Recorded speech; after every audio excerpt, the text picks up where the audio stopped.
Hi, everybody. Welcome to Thursday. Hi, Rachel. How are you doing? Hello, good to see you. Good. Yeah, good to see you. We missed you last week. Yes, thank you. Did you Yeah, come live? I was on for like five little minutes Oh, good. Oh, just to good. say hi. Yeah, Just to say hi. Keep everybody excited for our series we're yeah, doing so they don't think they right, lost us. right. That's Yeah, right. good. Yeah. I woke up to thunder this morning, Rachel. How about you? Oh, no, but our weather Hmm. definitely has cooled down a little bit. I hope that Hmm. thunder doesn't mean lightning and doesn't mean fires in the mountains. Oh, yeah. I Yeah. do love a good thunderstorm, though, but yeah, I agree with you. Yeah, we don't want it to translate into, Yeah. yeah, fire. As long Yeah, as that but it would, thunderstorm can come with water. Let's get some yeah, water. water. That's right. Yeah. Yeah, we've had so do you have fruit trees or fruit or berries? And No. yeah, we are blessed to have neighbors with berries, and they give us permission to pick berries. So we have oodles of blueberries. So it's so funny. My husband said, "Come on, picking berries with me." And we got up bright and early Monday morning. We're out there at 5:30 picking blueberries Nice. before the other people who work there come. And my one little bucket, he's it's big oodles and oodles and Yum. oodles. Then you Yeah. can freeze those, have them throughout the Mm-hmm. year. Oh, Let me go so good. share. We've Mhm. got plenty to share. There's such an Yeah. abundance in the Willamette Valley, that is for sure. Oh my Of goodness. Yeah. berries and Yeah. yeah, and fruits. Yeah. Yeah. So we've been talking about this our hot topic, all Hot things topic. GLP-1. Hot Yes. topic. Yeah. Yeah. We've kind of had a little introduction about what they are and what they do and the different ones that are out there. Mhm. Yeah. And we wanted to keep that conversation going. Yeah, Yeah. this is a series, and we're gonna keep adding episodes of this series until we feel like we don't know how many it's going to be. We're just going to keep talking until we Right. figure that we've maybe exhausted it. But our hope is that for those of you listening, you're learning something that you didn't know before. Whether you're brand new to GLP-1s and you're thinking about starting one, you're already on a GLP-1, or you have a friend or loved one who's on them and you want to learn more. Um, Hmm. they're not going anywhere. They're here to stay. And there's a lot of misunderstanding around this medication and what they do and how to use them properly. So certainly with Dr. Gilbert at Oregon Weight and Wellness, you're going to get that type of care and wrap around service of walking through. That's why the series is called GLP-1s Done Right. You know, it's the things that your prescription doesn't come with. There's a lot of information that your prescription doesn't come with when you Hmm. start a GLP-1. And if you're looking to do it the right way and to avoid some pitfalls, we're hoping to offer some information around that. And then certainly reach out to us if you're looking for more answers and would like some help. Right. Yeah. Yeah. Yeah. Very good. Yeah. So what are we going to talk about today? We wanted to talk about maybe things that you can think about before you start a GLP-1. Mm-hmm. Yeah. Yeah. And There's I guess I have to say from the get-go, the usual, not medical advice. And, we yes. really want people to go, seek medical advice. And Mm-hmm. that could be us, through our Yeah. services at Oregon Weight and Wellness. But yeah, it's important to have, I think, first and foremost, somebody, a physician or provider, nurse practitioner, PA, who really has experience with GLP-1s, with these medications, um, and um, and also experience with coaching through lifestyle change. Yeah. So I think that's first and foremost. The prehab is find somebody who Prehab. knows what they're doing. Yeah. Yes. Okay, Find good. So somebody who step knows what they're one. doing. Yes, step one in part of your prehab. And, this is a new term that I'm hearing more and more in the medical community. So our listeners will start to hear this more and more in podcasts and in different, social media areas, prehabbing. And it can refer to the best practices before you have a surgery, or Right. best practices before you have a knee replacement or joint Mm-hmm. replacement. And we're also now using this term to refer to the window you have before you start a GLP-1. Mhm. I was listening to a podcast this morning about the 90 days before a woman gets pregnant, and Right. the importance of the sperm health and the egg health. Mm. So Mm. there's really more and more emphasis kind of going on what's happening before, are Right. we thinking Yeah. about the before? Yeah. And for many of you, you're already on a GLP-1, so this part of this conversation may not apply, but I think the things we're talking about apply throughout the whole process. They're going to be healthy Sure. and important during the whole process. Yes. So the prehab process, step one, find your support team, your tribe, your medical support crew. And hopefully this includes a coach, because the provider is prescribing and seeing you at one moment, during your visits. A coach is helping walk through all the changes and how to manage the changes and change your lifestyle, because the goal is to change lifestyle, Right. so that it's Yes. sustainable. Exactly. Yeah. Yeah, exactly. Yeah. So finding that support system, that Mhm. support team is very important. And the Yeah. other thing I think, Rachel, that we need to speak to is the mindset going in to use of GLP-1, and what what your expectations are from the medication. We've seen people lose a lot of weight with these medications, and all over social media, or have other untoward side effects. And so sometimes we can go in with to something with some all or none thinking or magical thinking, or telling ourselves stories like, I'm going to lose 50 pounds or whatever, that maybe that this is an end all be all cure all. Yeah. Right. Yeah. So yeah, I guess that would be our reasoning for suggesting that step one is to find that support team, is to find a medical team to help you. Preferably a group of people who understands and works with GLP-1s, maybe exclude, like they're obesity specialists. They understand the metabolic world. But because working with the mindset and those expectations, so that a person goes in not having that extreme one way or the other, and the fear. It can also help dispel some fear and some myths around these medications. Right. Yeah. So true. So true. So I think a healthy mindset regarding medication of any sort, including the GLP-1, is to see it as a co-pilot, as a tool. It's one of the tools in the toolbox. And this co-pilot, as a co-pilot, the person is still in the driver's seat. They're navigating the car. They're deciding whether, where to turn, where they're going. And the medication is just the co-pilot that is, helping give direction, but not steering the car. Does that make sense? It does. It does. It's a great analogy.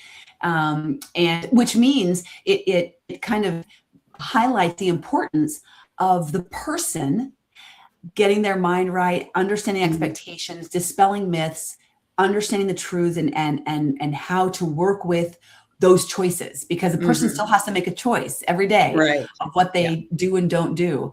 And a team is going to be there to help support you on that. And there are so many things that our patients come up with that are surprises for them as we go through the journey. And I hear them all the time in coaching conversations, and often a symptom or a side effect or a struggle they're having, they don't realize it's connected to the GLP-1 or to their habits around food and lifestyle. And when we identify that, it's such an amazing aha. And now we know what to get to work on. Now we know what to tweak and to shift in order to get better success. Right. Yeah. So true. So you talked about some of the myths.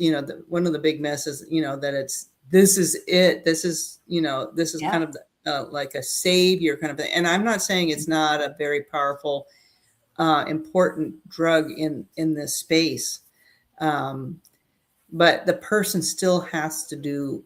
The person is still doing the work, right? It's still doing the work. It's a help. It's a helper, but the person's still doing the work. Like it doesn't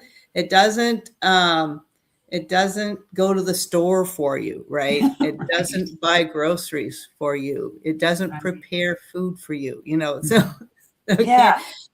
And that sounds laughable, but there's still work to be done, even though a person's taking the medication. So I might be belaboring this point, Rachel, but it's just so important to go in with a healthy mindset about what medications can and can't do. Yeah. Right. Great point. So that's step 2, work, getting help with the mindset. This is part of prehabbing, working on mindset, expectations. Perhaps you start coaching to start to work towards what you want, what your anticipations are, how you plan to go about it. How do you plan to remove barriers in your life so that you can do this, this process well? What would you say step 3 is for prehabbing? I think, and this is kind of moving, maybe very much related to step 2, but really establishing your why. I think that's a really important thing is, why am I doing this? Is it just to get skinny? Is it to find that number on the scale that has eluded me for 20 years? So, why am I doing it? Because a strong why, Rachel, really helps for long-term success, and the why changes over time. So we see a lot of people, you and I, that have to lose it, that they have to lose weight before they can get a joint replacement. And so their why is to get to their joint replacement weight, and then they get their joint, they do lose the weight, they get their joint replaced, and then they have to reestablish their why. Yes, right? To keep going. So, finding the why is really important. And I want to highlight here that what you think your why is may not be your real why. And I'm here to help you find it. So, like you said, weight loss is typically, I want to lose weight. That's the obvious first start, the first reason somebody might want to. And why do you want to lose weight? Yeah. Right. To get healthier. Okay. So why do you want to get healthier? And so I know I'm kind of jumping in, but this is what a coach does. This is what you do, Rachel, for our patients. You really help them dig a little deeper and get in touch with that, the foundation or that piece that's going to be sustaining them when, life throws them a curveball and they feel like giving up. No, they can remind themselves, okay, why am I doing this? Oh, yeah, that's it. And then they can keep going. Yeah. And you just really highlighted an important piece of, when you were saying it's the co-pilot, not the driver, because I think some of the expectations are that when I take a GLP-1, it's easy. Everything will be easy. Everything will be easy. Yeah. And that's just not true. There is still work to be done, and there are barriers to overcome. There are obstacles. There are side effects. There are challenges. Not to mention you're going to be going through normal life, and normal life is going to throw you those challenges. So the why, we know the why has to be something that really matters to you, to your value system, and that will work with your lifestyle, because it needs to work today, but it needs to work tomorrow and the next month and in years to come. It needs to be something you can keep doing. Right. Yeah. Right. So the next thing, and these are all very closely related, but I think just really worth parsing out. The next thing is how are you going to measure success? What measurements are you going to use that says you're successful? Is it just the number on your scale? Yeah. And what do we know about when that is the only measurement? What happens? We all know, right? Because we've all been there. Well, it doesn't, we jump on the scale, it doesn't go down one day, the next day, the third day, and we feel like this isn't working, the heck with it, and we want to throw in the towel. Right? Yeah. Nothing's working. Why am I doing this? I'm giving up. Right. And in these conversations we have with people, when they have different measurements of success, or they come across a new aha of measurement of success. And we help them highlight that, find it. And we help, hey, hold on, did you hear what you just said? And we highlight those positives, the wins that they didn't even realize was a win. They now kind of reformat their perspective. They kind of refocus and go, oh, whoa, other things are going on here. It's not just the scale that matters. And it really opens and broadens the journey for them and the experience. Yeah. And yes, it's so important. It's so important for long-term success. Rachel, I know we have found this, working with so many people that, that the scale is part of it, but it's not all of it. No. And actually our focus is going to be more over here in lifestyle change, and then weight will follow, Yeah. And, and I've seen it time and time again where, what you mentioned, it just opens up a whole new, just a different experience. It's not, for lack of better word, no, I guess I don't want to, I don't want to, be disrespectful for, other commercial programs that, once upon a time that were just calorie, but, so I won't mention any names, but it's just a different experience, right? From previous experiences where you just jumped on the scale and, you got your pin or you didn't get your pin. Yeah. Right. Yeah. Yeah. And it's a beautiful journey when people release that. We help coach and guide them through releasing that, how to find the hangups there, the old stories, the old belief systems. When they let that go, they drop it off, and we can step into a new version, a new story. There's so much freedom and release. And again, these are stories of people who are taking a GLP-1 or not. This is just what we help, because some of our patients aren't on GLP-1. So we're just talking about the overall support and guidance and way to success and sustain success. Yeah. So I think those are all very important. And summing up, as far as expectations of the medications, what you're bringing to the table, what and maybe being open to what you don't know and learning. And then secondly, you're establishing your why. And thirdly, or fourthly, I guess, what are we on? How are you measuring success? Excellent. Yep. That was step 4. So let's move into step 5, which might be a little bit, those were more mental, emotional, psychological kind of processes. Now, what would you say are some of the more hands-on, like tactile? So what is my nutrition going to look like? I think is a really important, big topic to think about. And what am I willing to make a change? What is my nutrition like now? Maybe, and how do I measure that? And then, what changes am I maybe willing to make to hopefully help the, taking a medicine like a GLP-1, maybe a little easier or less side effect, give less side effects. What would you say about the gut microbiome? Why would gut health be important before starting a GLP-1? Right. Well, because, that's where the GLP-1 works, in the gut. Right. And so the healthier the microbiome, the most likely the less problems that a person is going to have.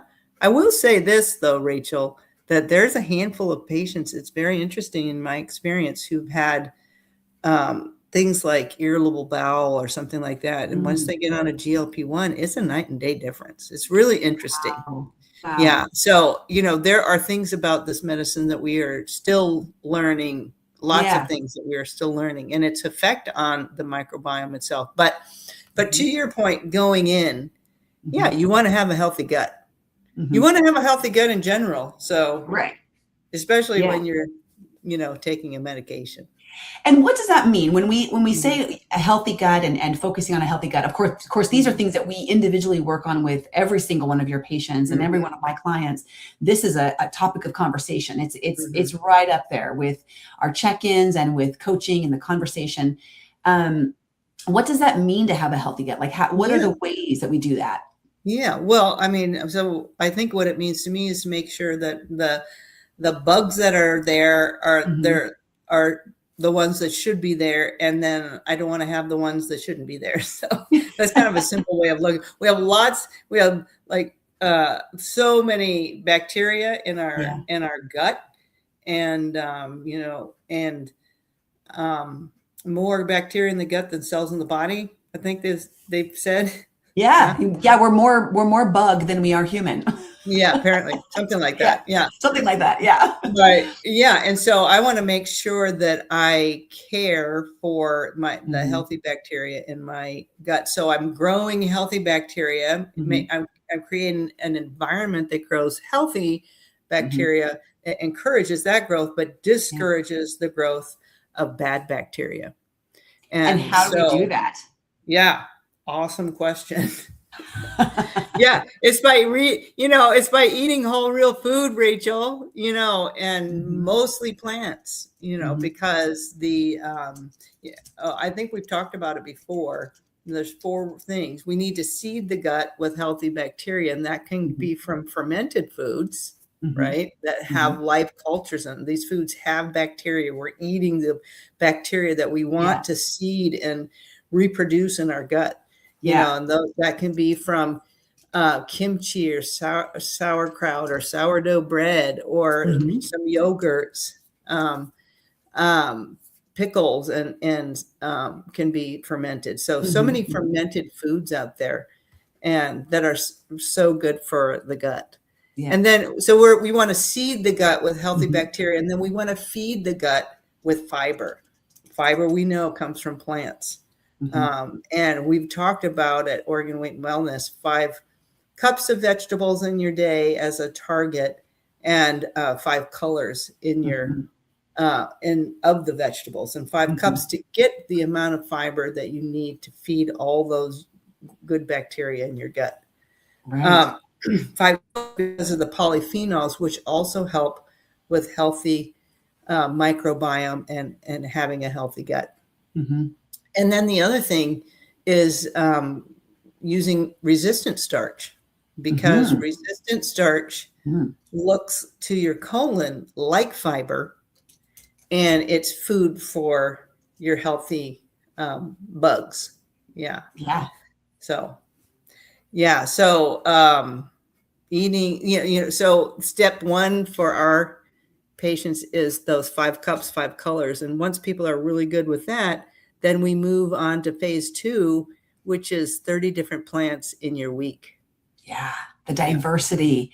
The Mhm. diversity is, I heard somebody describe it recently that, back in the olden days, and this is probably still a good recommendation, it was 7 servings of fruits and vegetables a day. And it's kind Mhm. of vague what that means. But unfortunately, what that started to do is people picked their top 7, their Mm. favorite 7 fruits and vegetables, and they just ate Mhm. them on repeat, Yeah. right? If they even ate them at all, let's be Mm. honest. But Yeah. um, but the same ones over and over again, better eating them than not eating any. Sure. But we know now more about the diversity of Mhm. the gut, and therefore the diversity of the fiber. Yeah. So that's always a fun challenge. We have a challenge, and we've got some PDF resource documents that people use, and sometimes we even include that in part of our group coaching cohorts Mhm. and our Mhm. year-end challenges and things like that. Mhm. And it's fun. It can be interesting because it's a challenge. How do I get more? Where would I Right. Right. find another diverse plant?